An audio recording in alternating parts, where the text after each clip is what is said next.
As we've seen time and time again, the preservation of history is always an uphill battle.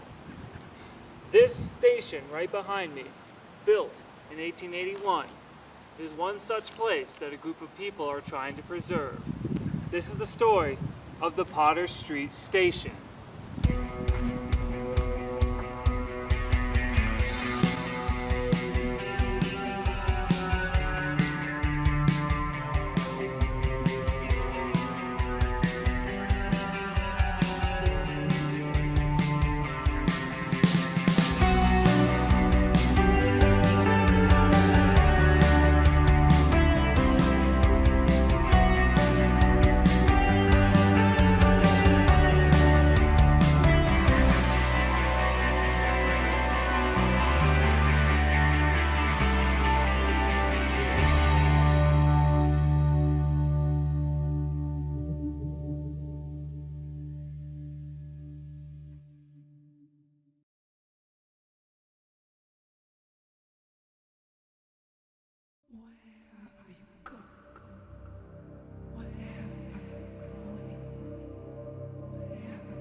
In the 1830s, on the west bank of the Saginaw River, in what is now known as the West Side Business District, the city of Saginaw would be born. In 1855, on the east side of the river, a new settlement, East Saginaw, was developed. It quickly became a massive transportation hub. Ships making their way down the Saginaw River would bring goods and trade through the city. By the 1870s, railroads had been laid down in East Saginaw, connecting the river to the rest of the city and the state. This was significant for the lumber industry, which was at an all-time high during the 19th century. Sawmills would line the Saginaw River all the way to Bay City. It was during this rise of industry in East Saginaw that the Potter Street Station would begin construction. It is currently the largest late Victorian era railway depot that is still standing, and it was designed by Bradford L. Gilbert. On January 21st of 1857, the Flint and Pierre Marquette Railroad Company was established, with the mission to construct and operate a railroad line that went from Flint to Saginaw to Pierre Marquette. Pierre Marquette would later be renamed to Ludington. Over the next few decades, the tracks would be laid, with connections to Toledo and Detroit being established as well. The headquarters of the railway company would be in Saginaw. A wealthy New York businessman, Jussie Hoyt, would be a major financer of the railroad. Just north of Potter Street, during the 1870s, the railroad's large shop complex, 2 engine houses, a car house, a blacksmith shop, machine shop, and freight house would be constructed. A small depot existed around here, but it soon became clear that a larger depot was required. On April 7th of 1881, the Saginaw Daily Courier reported that the railroad intended to build a larger depot.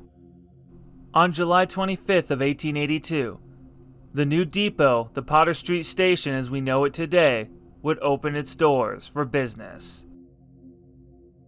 My grandfather worked here back in the early 1900s up through 1950 so, and he was a telegrapher He hung out on this street in the bars and the restaurants and the stores.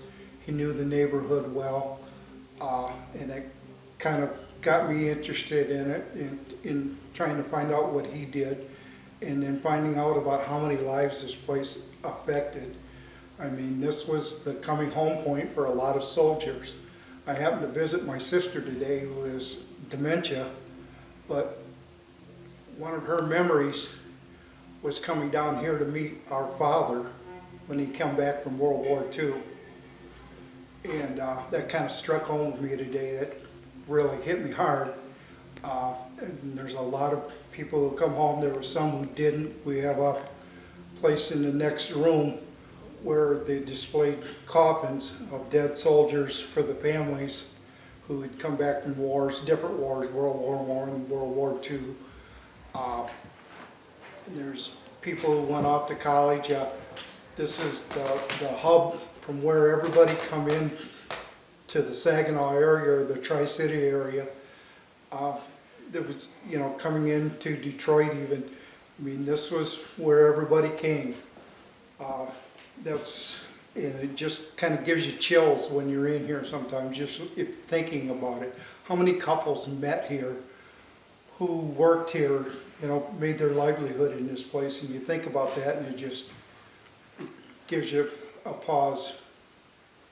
We have a group that's interested in either leasing or buying the station from us to be used for transportation, a local transportation group, the Saginaw Transportation, and they're trying to get funding for an infrastructure, from the infrastructure bill, do a feasibility study on the station to see if it will be able to be repaired, and also to see if it meets their needs. So they approached us and asked if we minded that they had the feasibility study done. We haven't promised them that they would get the station. They didn't ask for that, but they want to, you know, get our blessing basically to look into it. And we were thrilled because we've been trying to keep the building standing so that someone could come along and develop it. Someone that wanted to maintain its historic,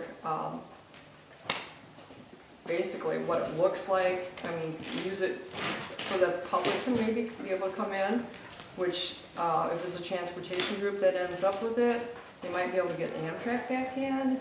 They also, or in, it's never been here, I'm sorry. But also it would be able for, there would be a possibility the public could come into part of the building and see it, which would be really nice. And what can you tell me about the efforts to make the Potter Street Station a historic district? We have a group, a small group that did some study on it and then sent the information to the state. It was also, the city council looked at it and it got sent to the state has sent it back, and they're waiting for the city council to vote on approving, you know, this becoming a local historic district. There's been a couple of things that have put it off for a short time. We're hoping that will change soon, and that would open up some funding to us that we could use.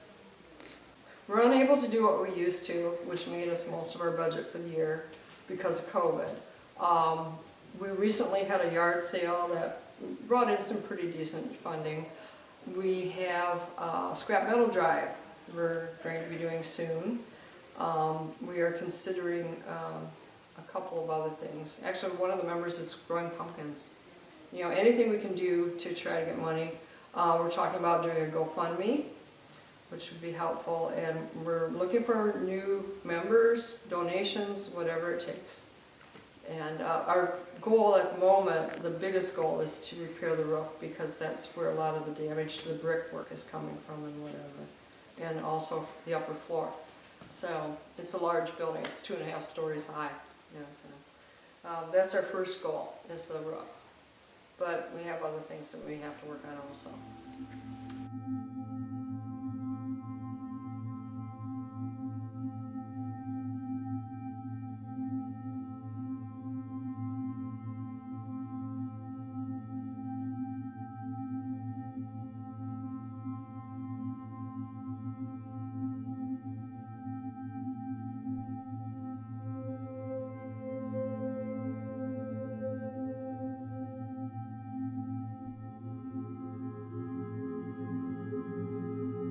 The station would operate normally until the year 1964, when the final passenger train would pass through. It would close permanently in 1986. Then, in 1991, disaster would strike. An arsonist set fire to the upper floors of the station, causing massive damage and setting back repair and restoration efforts. 1985, the train pulled out of the depot and they weren't going to use the building any longer, so they wanted to gift it to the city, and the city told them they didn't want it, just to tear it down. And then there was a group of people before us, we're later members of the group. They had a meeting and 10 of them wrote a check out of their checkbook to put a deposit down to purchase the depot. And that's how the organization started. And it was all for the preservation of the Potter Street Station. The reason that we got involved, there was this article that came out back probably 15 years ago, and the article was, should it be saved? And they did a little survey of should it be saved, at what degree, and then who thinks it should be torn down. Well, in the survey, half the people, the big number was 50% wanted to see it torn down. And then people that wanted to see it saved was broken down into what degree, but it's still 50% of the people in Saginaw. And my friend Keith and I were talking, and we were like, someone should do something. Someone should do something. And then a couple weeks later, we're like, maybe we're the ones that should do something. And so we got a hold of the group before us just to get information. And we had a meeting, and just an information meeting. And Lee Austin came in, who was the president of the group at that time. And we had 40 people at this meeting, and his jaw just dropped because there hasn't been interest in it in 15 years, at this point. And so it kind of was a Kickstarter. And that's how we came down. We got a little tour of the building, and we walked through, and I thought, because it was a mess. It's actually better now than it was then. But I walked through, and we came out the other end, and I looked down, and I was like, what am I going to do? It's like a commitment time. You're either going to do it or you're not, because I renovated houses, and it was a nightmare, for me at that point in time. But we jumped in and grabbed everything, grabbed what we could, and got people involved and totally brightened it up. And then we had different people come in and they've retired now, and we've had door restoration where they've actually milled the wood and replaced the panels in the old doors. We've done a lot of window restoration, door restoration, fixing floors, where they've had patching them in. This room right here was covered in hardwood that was rotting away because once there was once the fire happened and all the water got in here and then they closed it up, it just rotted the wood away because they made all the windows be boarded up for safety reasons, but it also trapped all that moisture in here too. So it's really changed a lot, and it's changed a lot for the better. We still have a lot of issues, but if you see the renovations stories down in Brush Park, that the Nicole Curtis house that they brought that down, that was falling apart, and it's restored. And I was just down there a month ago, and just because I wanted to drive by and look at it, and my thought was it was a big open empty area, but in the 10 years since that happened, that whole area has developed. So you just need one spark for something to happen, and that's what we're hoping for with this infrastructure bill and the possibility of stars coming in and stuff like that. That might be the spark that finally gets this going, because we realize that we're just the stewards and we're holding and keeping it safe for the next thing, because we're not going to raise $10 million, as a group of 8 people, with people that come and go. But our core is still here, and our goal is to save the building and try to keep it safe long enough for that to happen. We're putting up lights around the building to keep it lit up for safety reasons. We do a lot of cleanup because it's like a wind tunnel coming down the street and blowing shingles off and debris around.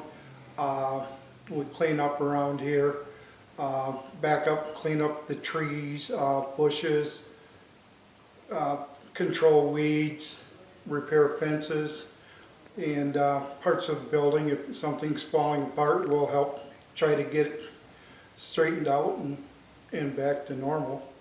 The reason I joined is because I fell in love with this place back by when I was a teenager.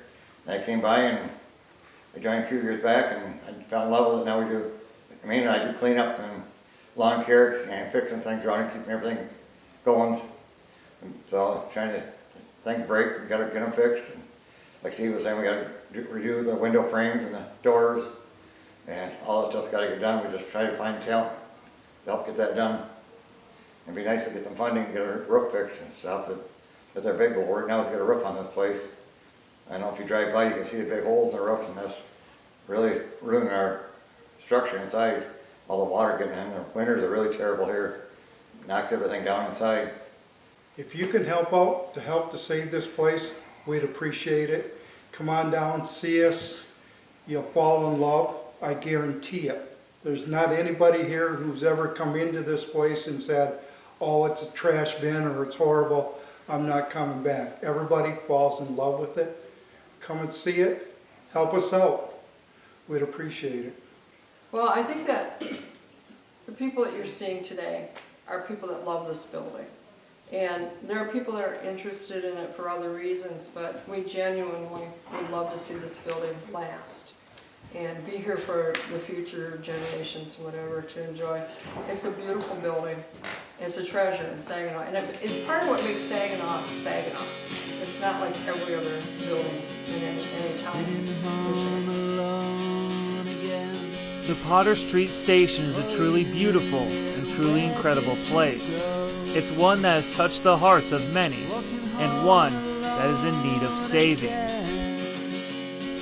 The Potter Street Station and the community that has rallied behind it will never be forgotten. Where did you go?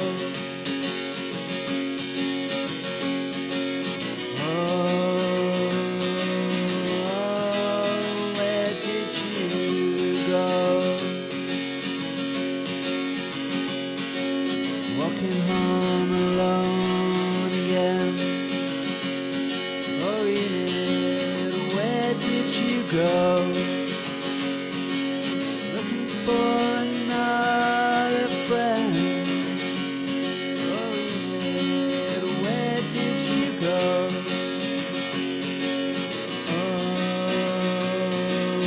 Oh, where did you go?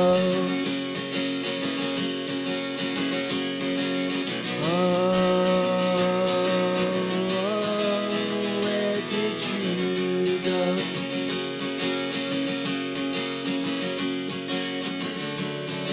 It wasn't like I didn't try to make you stay, but perhaps that's why you packed your stuff and moved away.